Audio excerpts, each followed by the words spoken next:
Abramos a palavra do Senhor no Evangelho segundo Marcos. Marcos, capítulo de número 12. Evangelho de Deus, segundo nos narrou o evangelista Marcos, capítulo de número 12. Faremos a leitura do verso 1 ao verso de número 12. Dando continuidade à série da centralidade do simples Evangelho.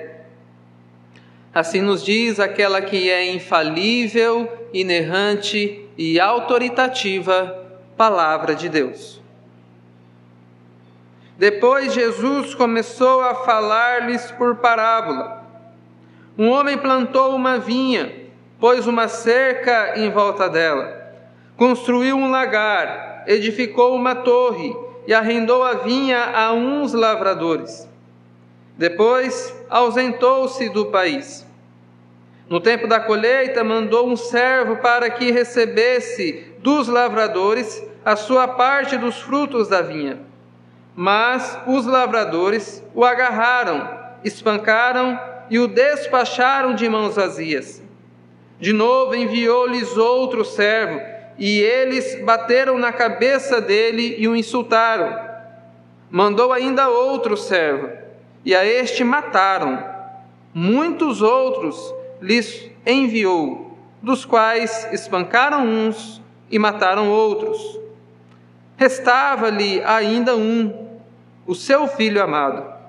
Por fim, mandou o filho, pensando: o meu filho eles respeitarão. Mas os tais lavradores disseram entre si: este é o herdeiro. Venham, vamos matá-lo, e a herança será nossa. E agarrando o filho, mataram-no e lançaram fora da vinha. Verso 9. Que fará, pois, o dono da vinha? Virá, exterminará aqueles lavradores e entregará a vinha a outros. Vocês ainda não leram este trecho da Escritura? A pedra que os construtores rejeitaram, essa veio a ser a pedra angular. E isto procede do Senhor e é maravilhoso aos nossos olhos. E procuravam prender Jesus, porque entenderam que ele havia contado essa parábola contra eles. Mas temiam o povo. Então eles o deixaram e foram embora. Amém. Que o Senhor, meus irmãos, aplique a sua palavra no nosso coração. O título da mensagem dessa noite é que a igreja tem um dono. A igreja possui um dono, e este dono é o Senhor, o nosso Deus. Homem algum pode ser o dono da igreja do Senhor Jesus Cristo. O tema principal dessa passagem, envolto a ela, é a respeito de autoridade. Os principais escribas, sacerdotes, os anciãos, eles questionavam a Cristo Jesus sobre com que autoridade ele realizava aquelas coisas no templo no período da Páscoa.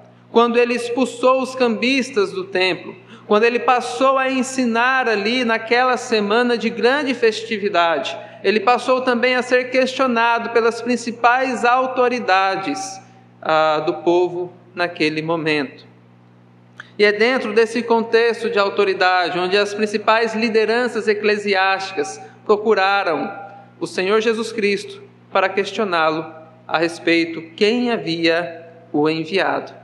E em resposta, ele não responde diretamente a essa pergunta, mas conta-lhes uma parábola. Algo introdutório que nós precisamos entender, meus irmãos, e que nós já vimos também na mensagem anterior, é que aquelas autoridades constituídas, elas estavam exercendo um governo pelo qual o próprio Deus havia estabelecido. Elas deveriam governar a mando de Deus em benefício de todo o povo de Deus.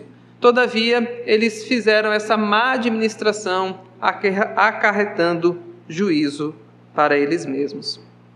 E um ponto importante de nós entendermos que a igreja do Senhor Jesus Cristo, ela subentende em dois aspectos. O aspecto invisível, que é o número completo dos escolhidos de Deus, independente do tempo e da era, a igreja una do Senhor Jesus Cristo. Ela é composta por todos aqueles que foram redimidos e lavados pelo sangue de Cristo. A igreja invisível é aquela igreja que Cristo governa em seus corações, que não é visível aos nossos olhos. Mas esta igreja que ela é invisível, ela também se manifesta de uma forma que é visível.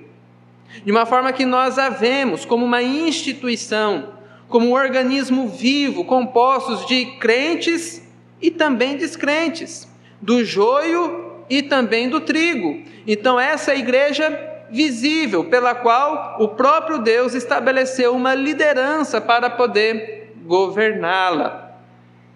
Os nossos símbolos de fé nos falam a respeito dos privilégios que nós possuímos ao pertencer a uma igreja visível.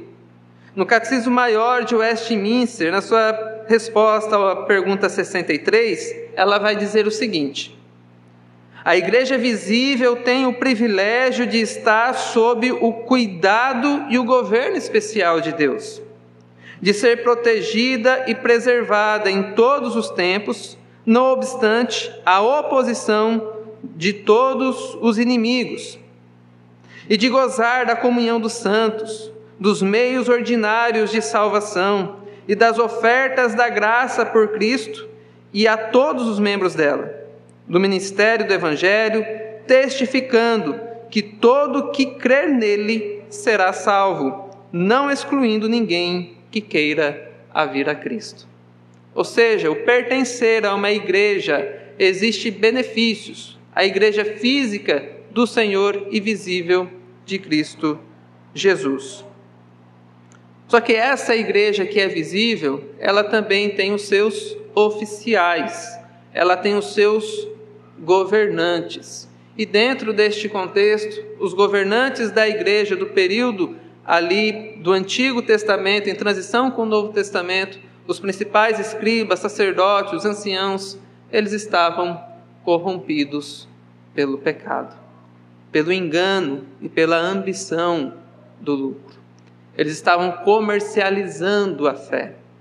E a respeito disso, o Senhor Jesus vai contar uma parábola contra as principais autoridades de Israel naquele momento. Jesus, então, ainda está num diálogo com essas autoridades, que estava questionando a ele com que poder ou autoridade ele realizava todas as coisas. Jesus, ele não respondeu de uma forma direta a essas autoridades, como nós vimos no capítulo de número 11, mas ele vai responder de uma forma indireta, através dessa parábola. Hoje nós veremos alguns atributos que o dono da igreja, o Senhor, ele possui no exercício e no governo da sua igreja. Que apenas o Senhor, o nosso Deus, ele tem o direito de reivindicar para si mesmo todo o controle e autoridade sobre o seu povo. E o primeiro atributo do Senhor, o nosso Deus, que nós vamos destacar aqui é a respeito da sua bondade, que nós vemos no verso 1, que nos diz assim: depois Jesus começou a falar-lhes por parábola. Um homem plantou uma vinha, pôs uma cerca em volta dela, construiu um lagar, edificou uma torre e arrendou a vinha a uns lavradores. Depois ausentou-se do país. Este homem mencionado nesta parábola, ele é identificado com a pessoa do próprio Deus. Como nós vimos na liturgia de hoje, que o próprio profeta Isaías realizou um cântico como Deus sendo o grande agricultor, que ele quem plantou o seu povo. Ele plantou o seu povo como um homem planta uma vinha. E ele dedicou especial atenção a este povo. Ele cercou a sua vinha com muros, fez um sistema de irrigação, fez um lagar. Este lagar era como se fosse um grande tanque, onde eles pisavam as uvas para dali fazer sucos e também vinhos. Deus também colocou uma torre na sua vinha para que ela fosse protegida. Ele abençoou o seu povo. Ele criou o seu povo. Como nós sabemos da história da redenção, Deus fazendo um povo para si, a partir de Abraão, Isaque, Jacó e toda a sua descendência, ali nós vemos a igreja de Deus no Antigo Testamento. Foi Ele quem formou essa nação. Ele abençoou essa nação com a sua graça. Que Deus há como o Deus de Israel. Que nação tem um Deus que é tão achegado a si como o nosso Deus, vai dizer o salmista de Israel. Então, meus irmãos, a vinha aqui é o próprio povo de Deus. E Deus é o agricultor, aquele que plantou, que criou essa vinha. E o que ele fez com ela? Ele arrendou alguns lavradores. Esses lavradores aqui são representados os líderes de Israel. Porque no final dessa passagem eles vão entender que Jesus falou essa parábola contra eles. Ou seja, os lavradores aqui, eles eram responsáveis para cuidar da vinha de Deus, do povo de Deus. A eles foi confiado, aquela vinha não era deles, mas era do próprio Senhor, o Deus Todo-Poderoso. A eles foi confiado essa administração. Deus foi gracioso, Deus foi bondoso, tanto em criar este povo, como também a esta liderança. E aqui nós identificamos, meus irmãos, a bondade de Deus em plantar a sua vinha e arrendar aos lavradores. Nenhuma outra nação foi tão abençoada como o povo de Israel do Antigo Testamento. Deus falou com o seu povo diretamente. Ele não fez isso a nenhuma outra nação daquele período. Assim também, meus irmãos, é conosco hoje. Deus fala diretamente conosco. Foi o próprio Senhor que nos formou como povo de Deus. Vós que não erais povo de Deus, mas agora sois povo de Deus, diz o apóstolo Pedro. Foi Ele que nos formou. Ele nos abençoou abundantemente. E Ele estabeleceu uma liderança no meio do seu povo. Ele confiou o seu povo a um grupo de pessoas para poder governar e conduzi-lo conforme lhe agrada. E aqui nós observamos a bondade do Senhor em realizar todas essas coisas. O quão bom é poder pertencer à vinha do Senhor e à administração deste rebanho que foi resgatado com o sangue de Cristo. Saiba, povo do Senhor, que vocês são criação do Senhor. Foi Ele quem nos formou. Não só de uma maneira física, como no ventre de nossa mãe, mas espiritualmente. Ele nos concedeu fé, Ele nos concedeu amor, Ele nos concedeu tudo aquilo que nós necessitamos para poder fazer a sua vontade. É isso que está estabelecido neste primeiro ponto. Deus plantou e fez todas as coisas, deu todas as possibilidades para que eles pudessem exercer o seu governo ali a esses lavradores. Assim como um homem hoje, um agricultor que ele possui uma grande terra e ele arrenda, uma porção dessa terra para uma grande usina, aqui é muito comum a plantação de cana-de-açúcar, então a usina vai lá, planta a cana-de-açúcar, trabalha na terra e o proprietário daquela terra vai receber uma parte daquela produção. A terra não é da usina em si, mas do seu proprietário, porque eles estão em um contrato, eles estão numa aliança. Então, o mesmo é dito aqui nessa parábola. E a igreja foi confiada aqui a esses lavradores. Só que eles não governavam conforme a vontade de Deus. Eles buscavam seus próprios benefícios. E aí o Senhor vai enviar então um dos seus servos para poder colher o fruto que era dele mesmo. Ele vai reivindicar um direito que é dele, porque a vinha foi ele que plantou. E assim os lavradores passam a maltratar os servos do homem. Que nós vamos ver num segundo ponto da mensagem dessa noite. Além da bondade de Deus, Deus também é muito paciente com a liderança do seu povo e também com o próprio povo. Do verso 2 ao verso de número 5, nós observamos a grande paciência do Senhor, que diz: no tempo da colheita, no tempo dos frutos, mandou um servo para receber dos lavradores a sua parte dos frutos da vinha. Mas os lavradores o agarraram, o espancaram e os despacharam de mãos vazias. De novo enviou-lhes outro servo e eles bateram na cabeça dele e o insultaram. Mandou ainda outro servo e a este mataram. Muitos outros lhes enviou, dos quais espancaram uns e mataram outros. E aqui nós vemos, meus irmãos, a paciência de Deus em exortar o seu povo, em buscar o fruto no meio do seu povo, principalmente entre aqueles que exercem liderança. Nos diz a Sagrada Escritura que ele mandou seus servos para receber uma parte da vinha.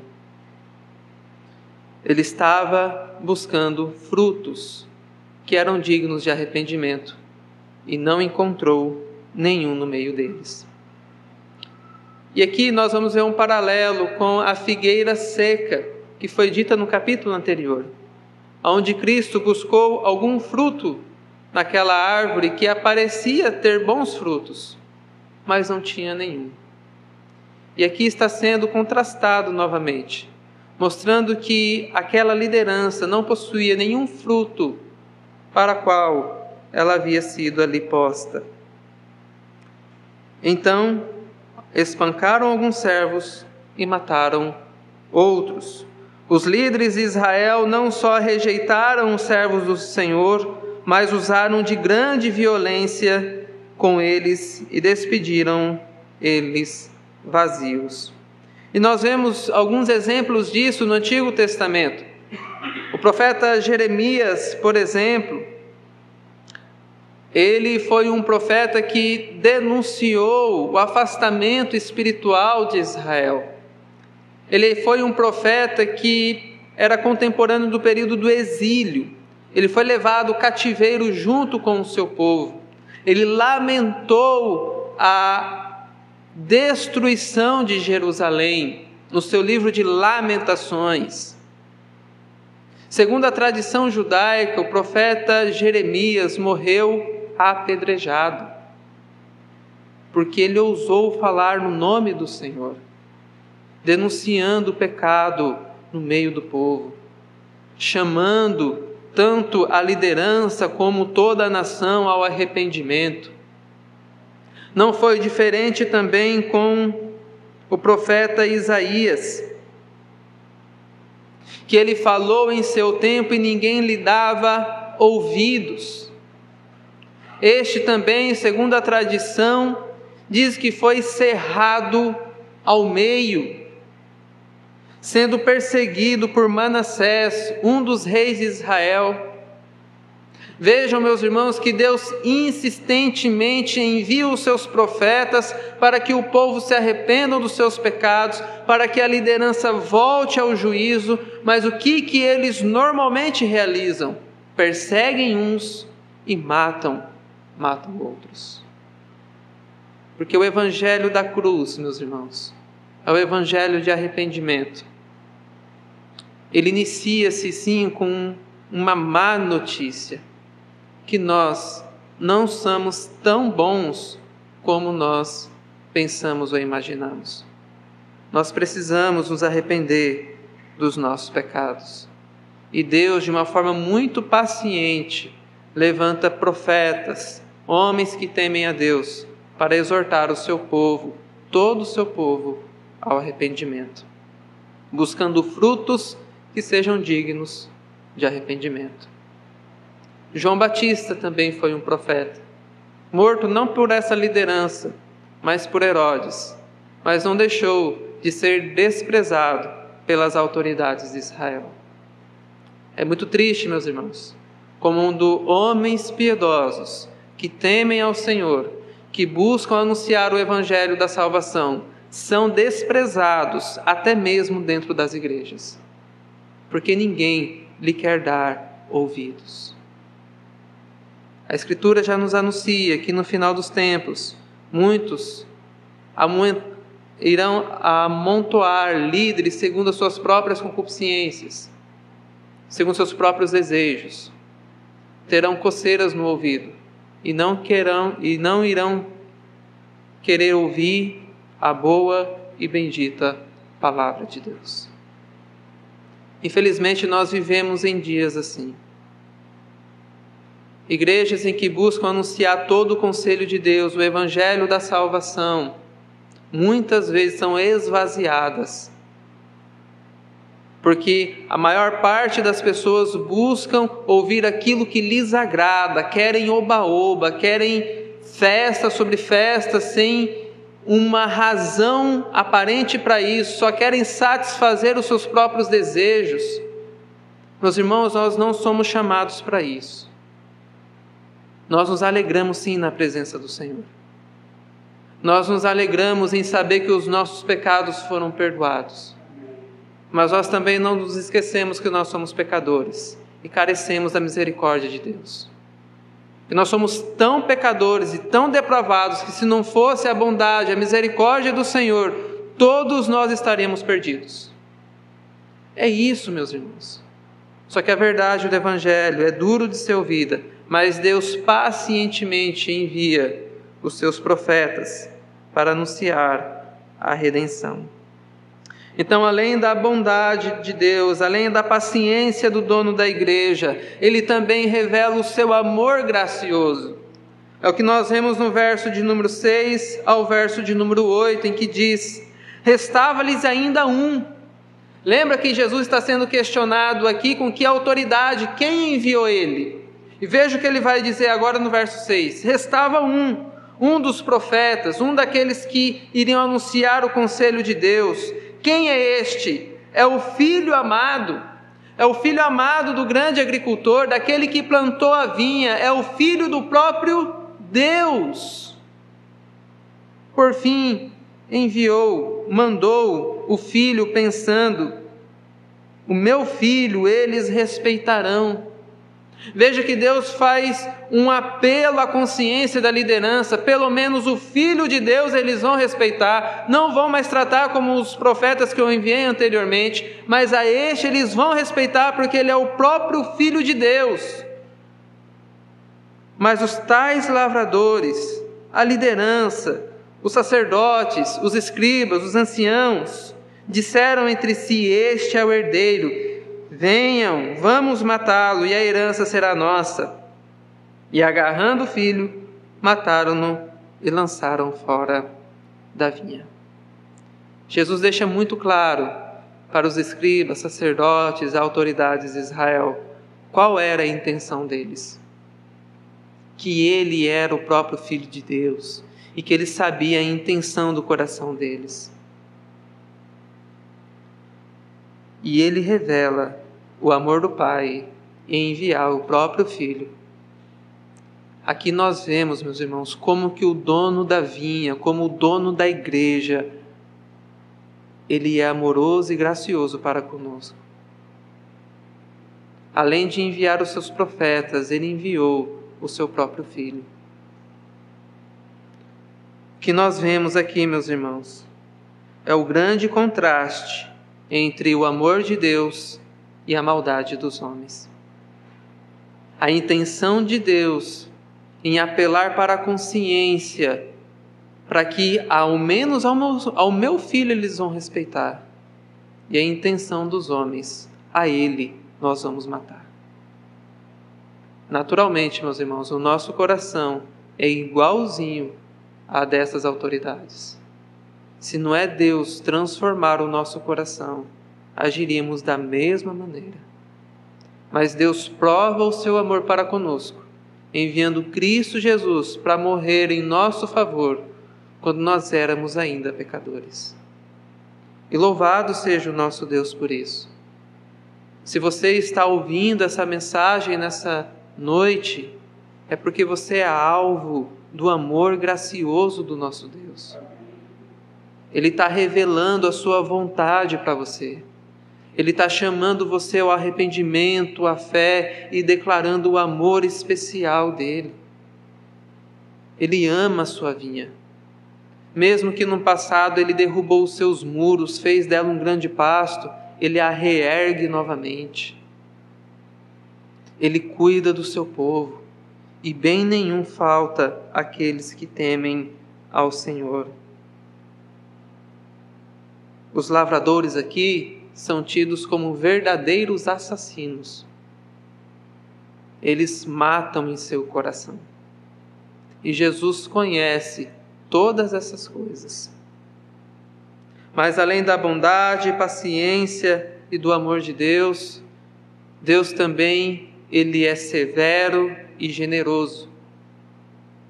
O dono da igreja, ele é generoso em dar a administração da sua vinha a um outro povo, mas também ele é severo em punir esses lavradores maus. No verso 9 ao verso de número 11, nós vamos ver tanto a generosidade como a severidade de Deus, que nos diz assim: o que fará, pois, o dono da vinha? É a pergunta do Senhor. Virá, exterminará aqueles lavradores e entregará a vinha a outros. Vocês ainda não leram este trecho da Escritura? A pedra que os construtores rejeitaram, essa veio a ser a pedra angular. E isto procede do Senhor e é maravilhoso aos nossos olhos. O que fará o Senhor da vinha? O que fará o dono da igreja? O que fará aquele que tem direito e autoridade sobre tudo isso daqui? Sabe qual é a resposta? Que ele vai tirar aqueles lavradores maus deste governo e dessa administração. Diz o texto sagrado que ele vai exterminar aqueles que buscam satisfazer os próprios desejos e interesses na igreja de Cristo. Aqueles que julgam ser os donos da igreja serão exterminados pelo Senhor. Eles achavam que tinham todo o controle, governo e autoridade sobre o povo de Deus. E Deus retirou este poder e autoridade delegado que tinha sido dado para eles. Deus mudou a administração do seu povo. Hoje a ordem levítica não tem mais autoridade sobre o povo e o rebanho de Deus. Toda a ordem levítica do Antigo Testamento, o sacerdócio, a família de Arão, sabemos que ali há homens piedosos que temem ao Senhor, sim, mas aquela mesma administração que havia do Antigo Testamento não é mais a mesma do Novo Testamento, porque foi retirado deles. Porque não administraram como o Senhor havia requerido deles.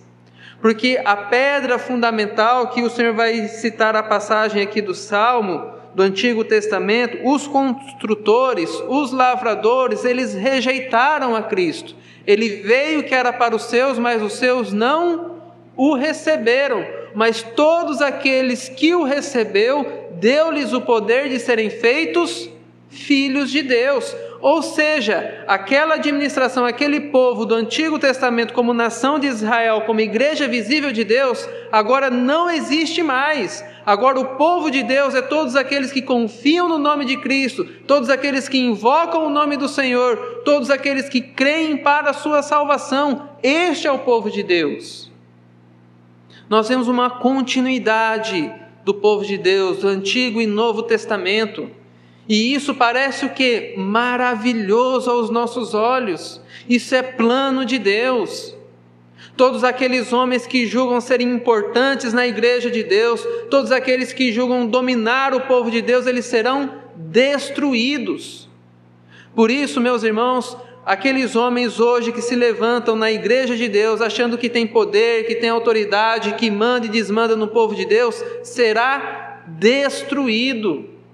A igreja tem um dono, e o seu nome é Senhor Jesus Cristo, Senhor dos exércitos. Ele é o nosso Rei. A Ele nós prestamos obediência, a Ele nós reverenciamos, a Ele nós cultuamos. Ele é o nosso Senhor. Pessoas são colocadas na liderança da igreja para o seu bom andamento, para o avanço do reino. Foi confiado a autoridades também sobre a igreja. Por isso que foi retirado daquela ordem levítica, daquele manual antigo, estabelecido no Novo Testamento, a partir de Atos dos Apóstolos, como que a igreja de Deus deve ser dirigida, governada e expandida a todas as nações. Meus irmãos, e isso é maravilhoso aos nossos olhos. Isso chegou para nós há mais de 2000 anos. E nós estamos hoje, no dia do Senhor, adorando aquele que ressuscitou dentre os mortos. Motivo da nossa esperança, da nossa alegria, aquele que venceu a morte no nosso lugar. E aqui nós vemos a generosidade de Deus, de expandir a sua graça e o seu amor até os confins da terra. E vemos a severidade do Senhor com aqueles que julgam dominar o povo de Deus, porque foram exterminados pelo Senhor. Então aqui vemos tanto o juízo como a promessa de Deus. Toda a autoridade que existia na igreja, como ordem levítica, foi exterminada e entregue generosamente a outras pessoas que não precisavam ser necessariamente judeus. E isso procede do Senhor e é realmente maravilhoso para nós. Então, meus irmãos, o dono da igreja revela os seus atributos no governo e na administração da sua igreja. Ele revela a sua bondade plantando esse povo. Ele revela a sua paciência enviando os seus profetas. Ele revela o seu amor enviando o seu Filho. Ele revela a sua generosidade expandindo o seu amor até os confins da terra. E ele revela a sua ira sobre todos aqueles que julgam ser o dono da igreja dele. Por isso, Deus é o dono da igreja. Passamos então algumas considerações finais, que esta parábola não é contra todo o povo em si, contra a vinha do Senhor, mas sim principalmente contra os seus líderes, os seus lavradores, que vai dizer no verso de número 12, procuravam prender Jesus, porque entenderam que ele havia contado essa parábola contra eles, mas temiam o povo, então os deixaram que foram embora. Então essa parábola é direcionada especificamente para a liderança do povo de Deus, mesmo que tenha aplicações para todo o povo do Senhor, mas ela é direcionada especificamente para aqueles que exercem liderança. Essa parábola também é um chamado ao arrependimento, uma advertência para todos que pensam serem os donos da igreja. A igreja, ela possui um único dono, que é o Senhor. Ele governa a sua igreja através do seu Espírito e da sua palavra, que age em nós e através de nós. Pastor nenhum é dono da igreja, presbítero nenhum é dono da igreja, diácono nenhum é dono da igreja. Deus é o dono da sua igreja. E Ele faz tudo conforme melhor lhe agrada. Que fica exposto para nós também, meus irmãos, é que a casa de oração do Senhor Jesus inclui tanto gentios como judeus. Ele estende a sua graça e o seu favor para todos aqueles que buscam adorar em espírito e em verdade. Existe um zelo aqui do Senhor, na casa do Senhor. Não se esqueçam que eles estão no templo, discutindo a respeito de autoridade. que Jesus havia já expulsado os cambistas e estava ali ensinando a palavra de Deus. A casa do Senhor, meus irmãos, é um lugar de oração, é um lugar de aprendermos a respeito do Evangelho, é um lugar de ouvirmos a voz de Deus. Por isso, nosso coração se enche de alegria quando o dono da igreja vem e fala aos nossos ouvidos e ao nosso coração. Nossa fé é fortalecida, nosso ânimo é redobrado, nós somos fortalecidos pelo Senhor e somos lembrados de quem nós somos, de quem Ele é e a quem nós pertencemos. Por isso eu vou encerrar concluindo com Romanos capítulo de número 11, no verso de número 22, que ele vai fazer um consolo e uma exortação. Romanos capítulo 11, verso 22, que diz o seguinte: considerai, dei atenção, portanto, à bondade e à severidade de Deus. Severidade para com aqueles que caíram, mas bondade para contigo, desde que permaneças firmes na bondade dele.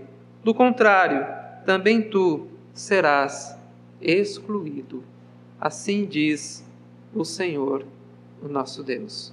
Não nos esquecemos, meus irmãos, da bondade do Senhor, da sua generosidade, do seu amor gracioso, da sua fidelidade.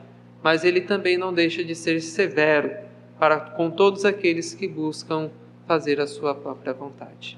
Que o Senhor continue nos conduzindo em arrependimento e fé, nos fortalecendo, nos animando para cada dia possamos dar testemunho deste Senhor que é o dono da igreja. Amém.